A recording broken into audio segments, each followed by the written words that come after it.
In 2003 in Texas, Marcus is in his prison cell waiting for his execution. He's visited by Dr. Kogan, who asks him if he wants to donate his body to science. Marcus agrees if she pays him with a kiss, which he steals from her without waiting for an answer. After he signs the paperwork, he is given the lethal injection and dies while looking at Kogan. Early in the 21st century, a military defense program known as Skynet becomes self-aware and decides society is a threat, so it attacks humanity on an event later known as Judgment Day. The survivors then begin working together to fight, so Skynet responds by building Terminators, robots programmed to hunt down humans. In 2018, many rebels believe that their key to salvation is a warrior named John, who is currently approaching a Skynet facility with his team. The security system immediately opens fire on them, so they land the choppers and start defensive maneuvers while John shoots a Terminator caught by a helicopter. Then John and a few rebels climb down a hole to enter the abandoned facility, where they're soon attacked by a big security robot. By shooting all together, they quickly bring it down and keep going, kicking down a door to access an old lab. They're disgusted to find a bunch of human bodies used for experiments, including Marcus. The ones inside cells are still capable of moving, but they only talk in growls. Checking the computer, they discover this was a new project to create a new model of Terminator and send all the intel to the leaders. Afterward, John returns to the surface to check on the troops guarding their choppers, only to discover they've all been killed. There's a large Skynet aircraft flying away, so he rushes to a helicopter to go after it. As soon as he takes off, the facility blows up and kills all the other rebels, leaving John as the only survivor from the mission. The shockwave causes John's helicopter to lose control and crash on the ground. John is fine and tries to take a moment to grieve, but he ends up attacked by the Terminator he damaged earlier. After being thrown to the ground, John opens fire, only for the robot to throw him against the fallen helicopter. Its weapons are still working though, so John quickly takes over and destroys the Terminator with a few shots. Soon John is picked up by another group of rebels, and shortly after he leaves, it's revealed that Marcus has woken up and survived the explosion.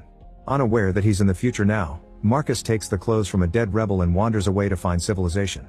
Meanwhile, John asks to be taken to Resistance headquarters, and when his request is denied, he jumps out of the chopper and swims down to sneak inside a submarine. Here he meets with the Resistance leaders, who don't believe the prophecy about John being their savior. Thanks to the information John's team sent from the facility, the leaders have discovered a hidden frequency that could potentially shut down Skynet for good, so John volunteers to test it on more advanced machines.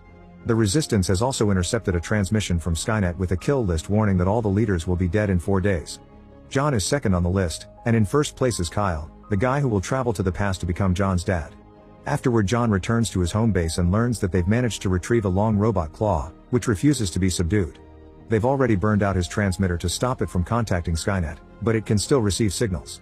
The rebels activate the software from the facility, and after some struggle, the claw finally stops moving.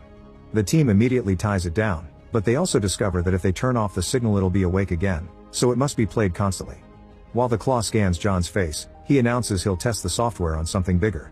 Meanwhile, Marcus makes his way through the desert and arrives in Los Angeles, only to discover the city is in ruins. As he walks down the streets, he sees a figure in the distance and tries to make contact, but it's a robot that immediately opens fire on him. Suddenly Marcus is pushed to the side by a mysterious guy, who lets the robot explode a few things and waits for it to be on the right spot to activate his trap and leave him hanging. This guy turns out to be Kyle, who tells Marcus to follow him to survive. The duo runs away as the robot opens fire again, hiding inside an abandoned building with a girl named Star. When the robot manages to free itself and comes after them, Star drops another trap on it, crushing it. Afterward, Kyle threatens Marcus with a weapon, accusing him of killing the rebel he took that jacket from. Marcus immediately disarms him and gives the gun back to prove he's good, so now Kyle has to explain Judgment Day to him. At that moment, a Skynet aircraft passes by and brings down the building, but the trio moves to safety just in time. Traveling at night isn't recommended, so the group rests for now and Marcus teaches Kyle how to disarm an enemy. Marcus also manages to fix an old radio that picks up a message from John, whose daily broadcasts are focused telling any survivors out there about the Resistance and teaching people how to attack a Terminator. The next morning, Marcus finds an old car and fixes it so they can leave. An argument ensues because Kyle wants to find John in the east, but Marcus wants to head north to Skynet to learn what happened to him.